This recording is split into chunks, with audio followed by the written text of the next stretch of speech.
Fala pessoal, então estamos de volta aqui e agora para falar sobre operadores aritméticos, tá pessoal? Muito comum você realizar operações matemáticas dentro dos seus códigos, né? Então nessa aula a gente vai ver quais são esses operadores aritméticos básicos e eu ainda vou trazer para vocês a biblioteca Math, que é uma biblioteca que já é padrão do JavaScript e vai te ajudar a desenvolver códigos matemáticos um pouco mais complexos, beleza? Então vamos para o nosso código aqui, ó.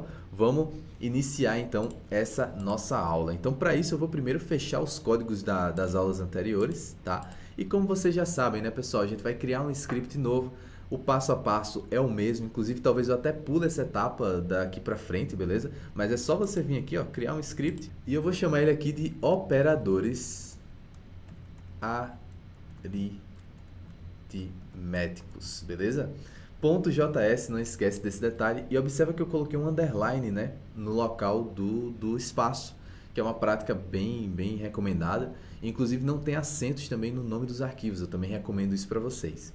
E falando nisso, pessoal, a gente não comentou na aula anterior sobre alguns pontos relacionados a variáveis, boas práticas, então eu já vou introduzir operadores aritméticos com essas boas práticas para as variáveis, para os nomes das variáveis. Então olha só, a gente pode criar aqui, ó, uma variável número 1, tá? Eu vou fazer assim, já eu comento sobre isso. E outra variável let número 2, recebe 2, por exemplo, certo? Eu tenho até uma colinha aqui, ó, vou dar um Ctrl V antes da gente iniciar, ó. E aí já tem um pouco do esboço do que a gente vai ver nessa nossa aula aqui, vai ficar legal para vocês se sintonizarem e eu também, né? Então olha só, criamos duas variáveis, certo? Lembra que eu ia falar sobre boas práticas para os nomes das variáveis? Então olha só, a gente criou número 1 e número 2. Está vendo que a gente tem número no nome da variável? Pode o Alisson fazer isso? Pode sim, beleza? Só não pode colocar no início da variável um número. Nunca comece com um número. Veja que ele já até está indicando um erro aqui para a gente. Agora, no meio da variável você pode colocar números sem problema, certo? Outra dica, sempre comece nome de variável com letra minúscula, certo? E se eu tiver um nome composto para variável, Alisson? Por exemplo, ao invés de a gente chamar aqui número 1, vamos chamar de primeiro número? Posso fazer isso aqui? Não pode. Não pode ter espaços, porque senão o JavaScript vai pensar que são duas coisas diferentes. Então você tem que colocar junto, só que junto fica estranho, né? Eu não consigo nem identificar logo de cara que é primeiro número. Então, no JavaScript, por convenção, a gente utiliza o camel case, pessoal. O que é o camel case?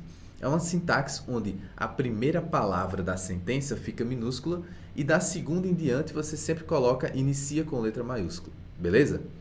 E agora, pessoal, a gente vai fazer a mesma coisa para o número 2, beleza? Então, ó, segundo número seguindo aí o camel case. Só para dar um exemplo, se eu fosse colocar aqui uma variável nome do aluno, seria assim, ó, nome do aluno, beleza? Então, cada sentença com letra maiúscula, exceto a primeira. Você sempre começa com letra minúscula o nome da variável, certo?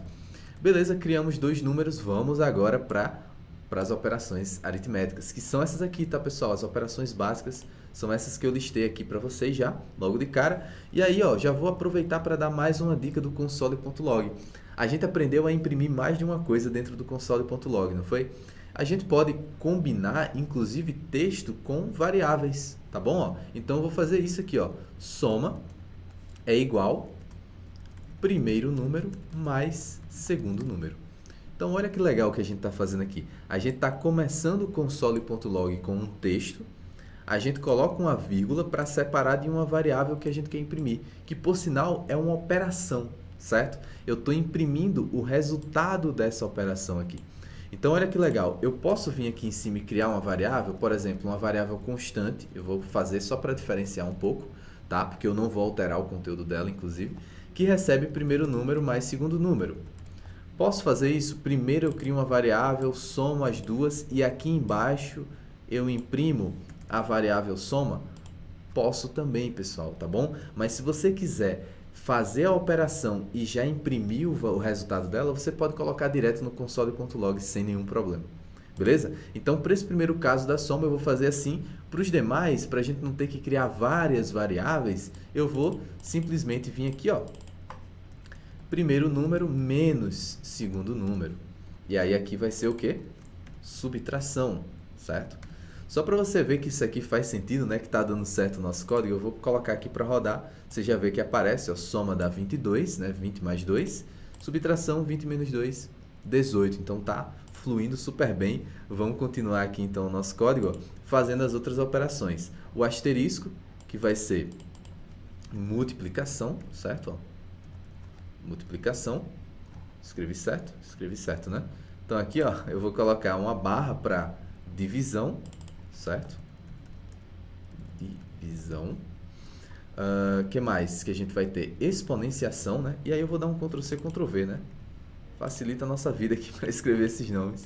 Vou colocar 2 asteriscos e vou fazer a mesma coisa para o resto da divisão. E aí, resto da divisão, pessoal, o símbolo é o percentual, né? O símbolo de porcentagem, certo? Vamos rodar esse código para ver o resultado aqui, para ver se faz sentido?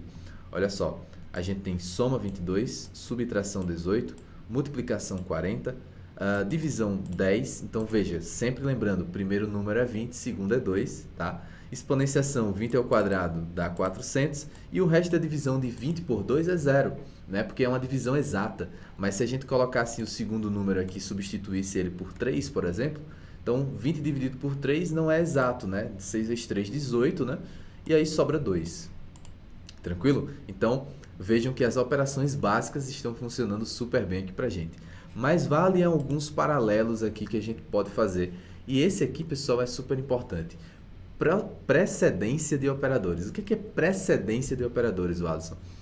Como você sabe, na própria aritmética, mesmo quando a gente está estudando matemática e tal, a gente sabe que primeiro a gente vem com radiciação e exponenciação, depois a gente resolve multiplicação e divisão e por último a gente resolve soma e subtração. Lembra disso lá da matemática?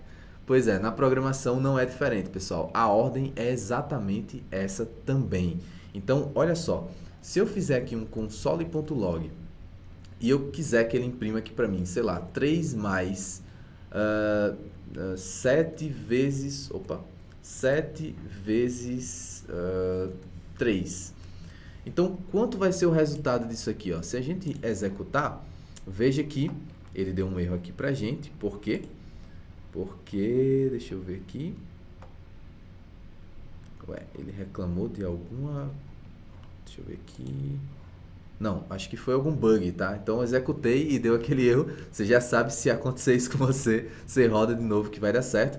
Então realmente o nosso código está perfeitinho. Geralmente quando for um erro, vai aparecer alguma coisa vermelhinha no seu código, tá? A menos que seja alguma coisa de variável ali e tal. Mas não foi o caso, então rodei de novo aqui e deu certo.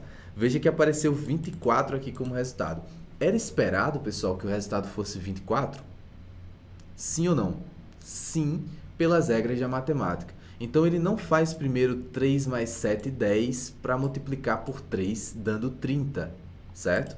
Ele faz primeiro 7 vezes 3, porque a multiplicação vem antes, e depois ele soma com 3. Então, muito cuidado com isso, tá, pessoal? Na programação, se você quiser primeiro fazer a soma para depois fazer a multiplicação, é a mesma coisa da matemática. Você coloca entre parênteses. Lá na matemática tinha parênteses, colchetes, chaves. Aqui não, aqui é só parênteses, tá? Então, ó, você vai colocando entre parênteses o que você quer que seja executado primeiro. Então, nesse caso aqui, quando a gente rodar o nosso código, 30, beleza? Então, o resultado aqui agora foi 30, porque primeiro ele somou e depois ele multiplicou. Beleza? Então, fica bem atento a esses detalhes, porque podem fazer toda a diferença aí para você. Por exemplo, se você estiver calculando uma média, né? Então, vamos lá, ó. Quero calcular uma média aqui, Alisson. Então, vou pegar 3 notas. 10 mais 7 mais 8. Então, eu quero dividir isso aqui por 3 para tirar uma média, certo? Uma média aritmética. Então, veja, eu preciso colocar isso aqui entre parênteses, senão ele vai dividir o 8 por 3 e depois vai somar com o restante. Então, fica atento a esses detalhes, tá bom? E para a gente fechar, pessoal, eu vou falar sobre a biblioteca Math, que é uma biblioteca nativa do JavaScript, que nos permite fazer algumas outras operações matemáticas aqui dentro dessa linguagem. Então, ó, não precisa você importar, porque já é nativo, né? Já é embutido dentro do JavaScript. Quando você digita Math, ele já consegue reconhecer essa biblioteca. E se você coloca um ponto, vem aí a grande mágica do Visual Studio Code, né? E de outras IDEs também, que é de sugerir para você tudo que tem dentro dessa biblioteca. Então, olha só, dentro dela tem o valor do número de Euler, né, ou número de Euler, né, aquele número lá. Tem também o ln de 10, tem o valor de π, olha que legal, já tem o valor de π aqui dentro. Se você quiser, você pode dar um console.log para visualizar o valor do π aqui, ó. Eu vou rodar para vocês verem. Olha só, 3.1415 e tal, e esse resultado aqui, só lembrando, foi essa média, tal, essa média que a gente fez aqui em cima. Esse último valor é o π, então bem exato, né? Tem várias casas decimais aí. Mas dentro dela, pessoal, também tem funções, tal. Então, math. Vê só, tem ABS, que é para você ter o módulo de um número. Então, o módulo, ele tira o sinal, né? Ele deixa positivo. Tem cosseno, arco cosseno, olha só. Esse scale aqui é arredondamento para cima. Tem o cosseno aqui também, ó, exponencial. Olha a quantidade de funções que tem aqui dentro. Obviamente a gente não vai conseguir passar por todas elas aqui, mas é só para que você possa conhecer e a gente já pode testar algum aqui, por exemplo, né? Uma muito famosa aqui, muito comum, é o sqrt, né? Para que serve o sqrt? Mesma coisa lá do Excel, várias outras linguagens, calcula a raiz quadrada de um número. Então, se eu vim aqui colocar 16, por exemplo, dentro dos parênteses, né? Ele vai calcular a raiz quadrada do 16, que é 4. Beleza? E aí, pessoal, podem explorar bastante essa biblioteca aqui. Inclusive, pessoal, eu queria até aproveitar que eu falei de explorar. E vocês podem explorar, inclusive, a documentação do JavaScript. Um ponto super importante, tá? A documentação é o lugar onde tem todas as informações a respeito daquela linguagem. Então, se vocês pesquisarem por JavaScript aqui, MDN, o MDN é o melhor local para você ver a documentação do JavaScript, também para o HTML, CSS, para as linguagens web de um modo geral, assim, essas mais básicas, ele é muito legal, tá? Então aqui, ó, dentro do MDN, né, vocês vão ter toda a documentação do JavaScript com tutoriais e tudo mais.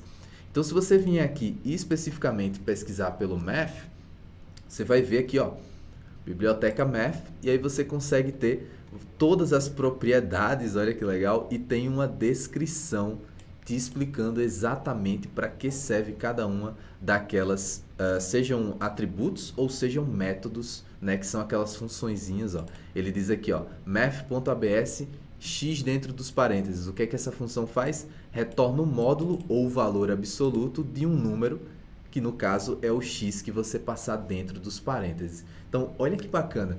Depois dá uma explorada aqui nessa documentação que eu tenho certeza que vocês vão aprender muito mais ainda, né, sobre essa biblioteca Math. Bom, pessoal, então era isso que a gente queria mostrar para vocês nesse vídeo. Espero que vocês tenham gostado e a gente se encontra na nossa próxima aula.